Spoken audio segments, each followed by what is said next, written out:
Hey everybody, welcome to the morning market briefing. It is Tuesday, March 10th, 2026. Hope you're doing well out there. As a reminder, check out the jacobsladdergroup.org to learn more about an organization that we are highlighting for the rest of the month of March and having an event with on April 1st, 12:30, lunch at the office. And then you will get the opportunity to hear more from the founder of that great organization about her path, challenges of starting such a impressive nonprofit, and updates on all the work that they're doing. So if you have not RSVP'd, check it out. If you're interested in just learning more, go to the website, thejacobsladdergroup.org.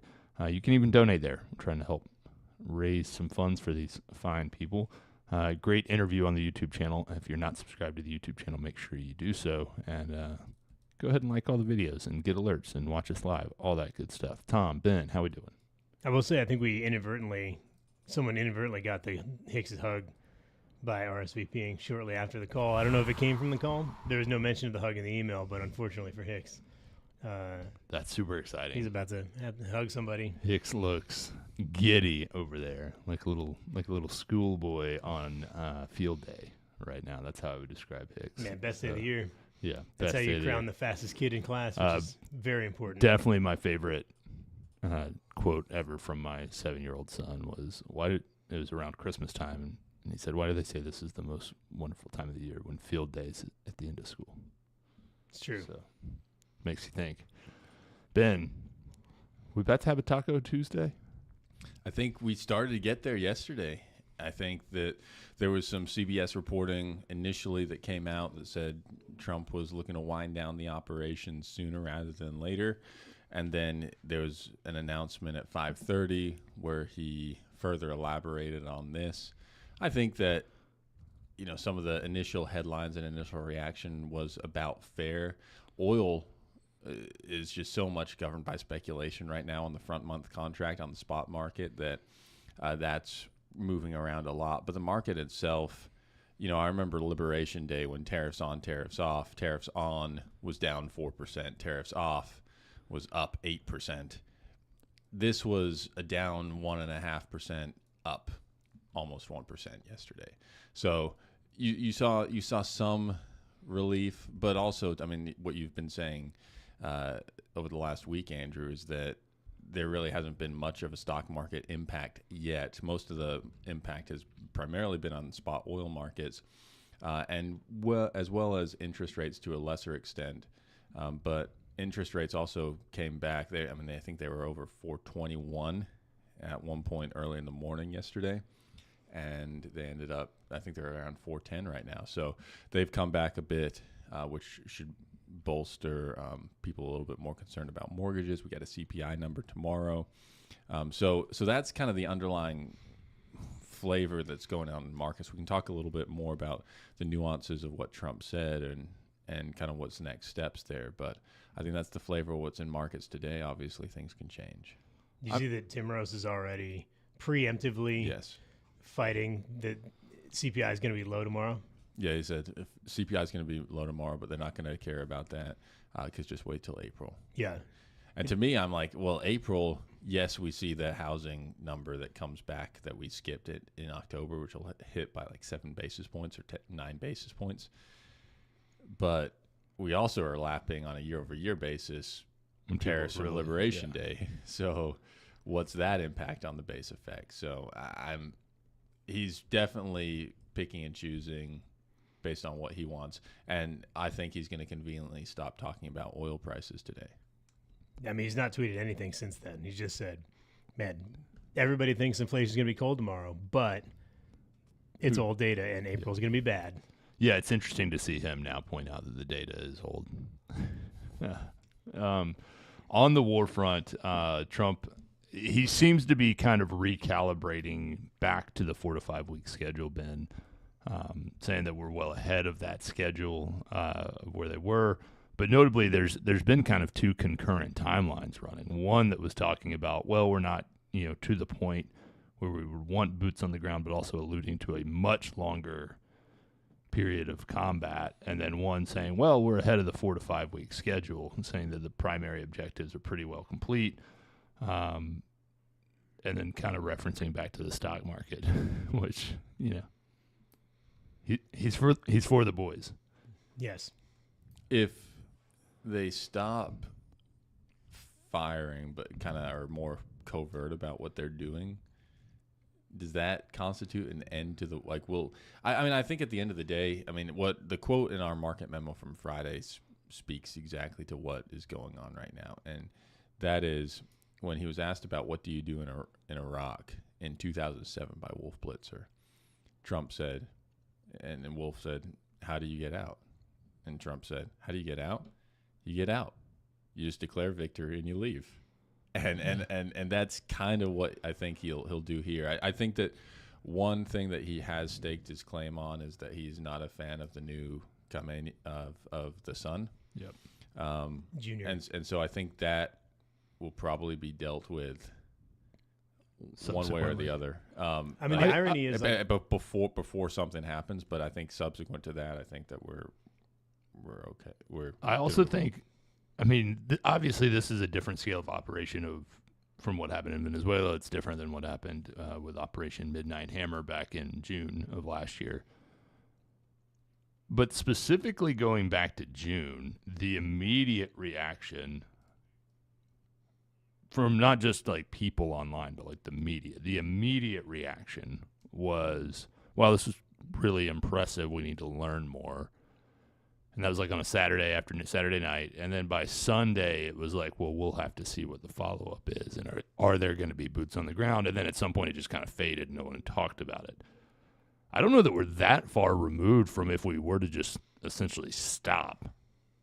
I don't know that we need to have a declaration that we've stopped, so to speak. I mean, even like into the early weeks after, or the early days after Midnight Hammer, it was like, well, let's see what their retaliatory strikes look like. Let's see how this unfolds. And it was just like nothing. If ships start going through the Strait of Hormuz, I think that... Have you seen the reporting where like they actually are? They're just turning off all their beacons? I've seen that as well. I haven't seen that. I don't know what's true. What's Zero not. Hedge was posting a bunch about that.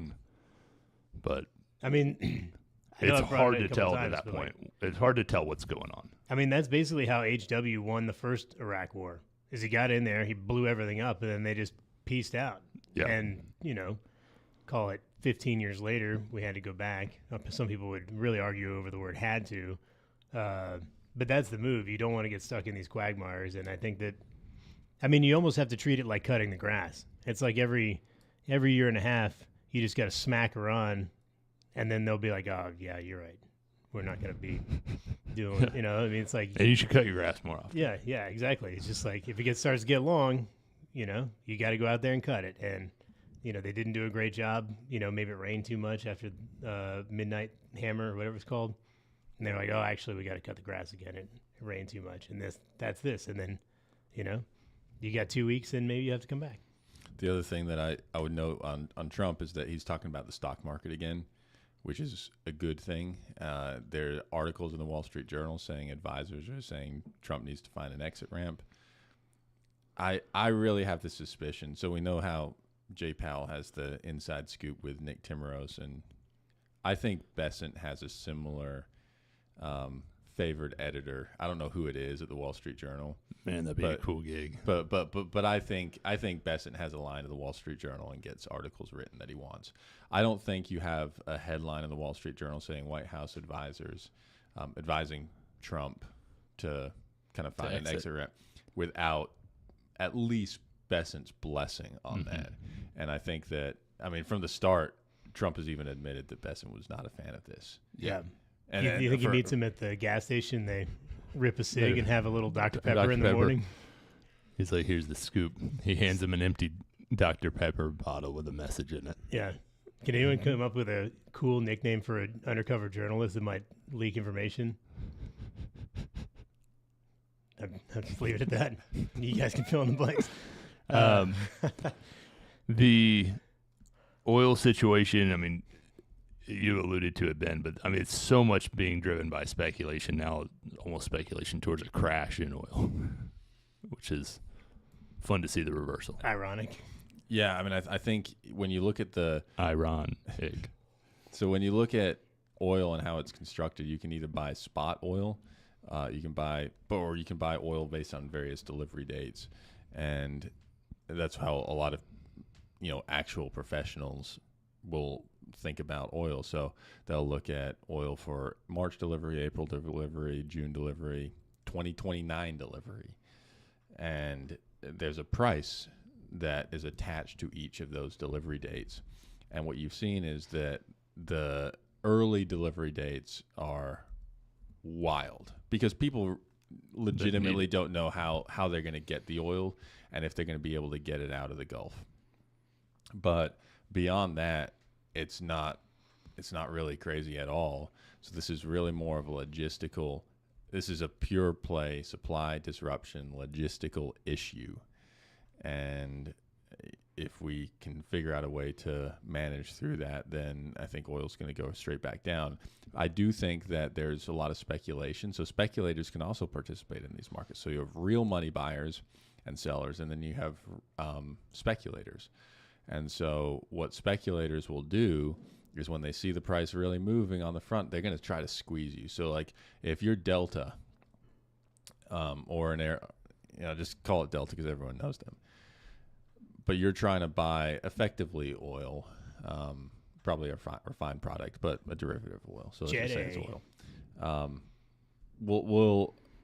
Oil will go up. Your delta, you're hedging the price of oil.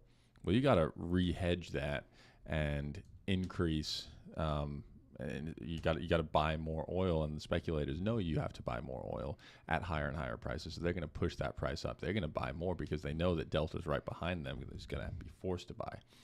That flips when all of a sudden oil's coming out of the Gulf, and then all of a sudden the speculators are off sides because now Delta is not desperate for oil anymore.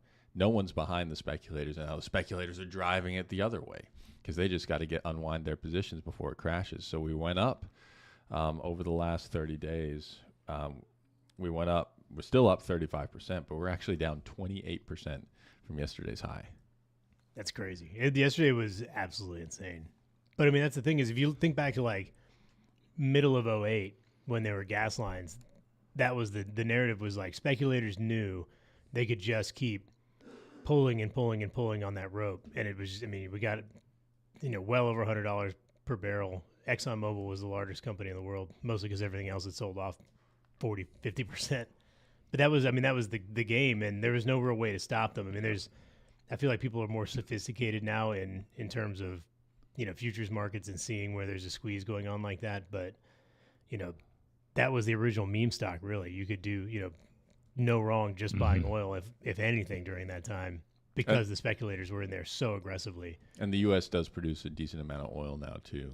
Yeah, but that's a big difference, yeah. It's just an interesting thing to look back on where that was, similar situation, right? We had, a war going on. We needed oil. The war was for oil. A lot of people were saying at the time, though now we don't need it as much as we used to. And that was just the biggest speculation trade of that decade, probably. There's also an unbelievable episode of television based on this very plot line. It originally aired September 18th, 2008, Always Sunny in Philadelphia. The gang solves the gas crisis. If you like things that I like and you laugh at things that I would laugh at, and you have not watched that episode, it's from season 4, episode 2 of Always Sunny in Philadelphia. They must be on season, 24 now? I mean, it's seemingly... That was early Always Sunny. But just an unbelievable episode of television. Maybe we'll watch that during lunch if it, can be found. Talk about what was happening while the young boys were having their when they were born. changed. When they were born. We got small business optimism, Ben. How do you interpret this data? We alluded to it yesterday, but the fact that, obviously things have changed, but it seems like there's some optimism. Yeah, I think look through a lot of the noise. I mean, it'll say, well, it disappointed, but it was still good. But uncertainty fell. I would imagine that if they did the survey today, uncertainty would be higher. So take those with a grain of salt.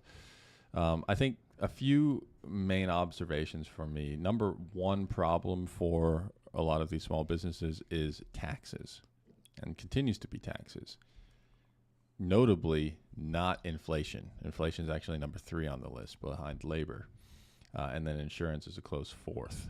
So when you combine that with price plans that are pretty stable, and we have a chart on this as well, and you get to a reality that, hey, I don't think prices are really that much of a systemic issue here, and I actually think that absent the oil things, I think that everything we've talked about in inflation coming down is still actionable. The second thing I would say is just something to keep an eye on is that among small businesses, CapEx plans continue to be softer than really any time over the last 5 years, which is notable given the expectation from many in the investment community. And I think we have a chart on this too, and then we're sharing that CapEx is just going to rip. But if you look at the expected plans on CapEx, that continues to be really low. In fact, as low as it was during the 2008 financial crisis. So small businesses are not willing to build more right now. Now, big companies might be building AI data centers, but for now, I continue to think that that's pretty much where the CapEx is. The third thing is that the jobs market is tough, and this is probably one of the more durable trends that we're seeing, is that planned hirings and job openings are quite low, and then that they've been trending down since really the top in early 2022, since the Fed started raising rates. And that is something that we're going to continue to take a look at, because this is happening even as sales and earnings are accelerating. I think that if you look at the sales chart, you can see that things have really improved, and expected sales really improved at the end of last year, at the end of 2024, excuse me. But the actual sales really improved at the end of 2025.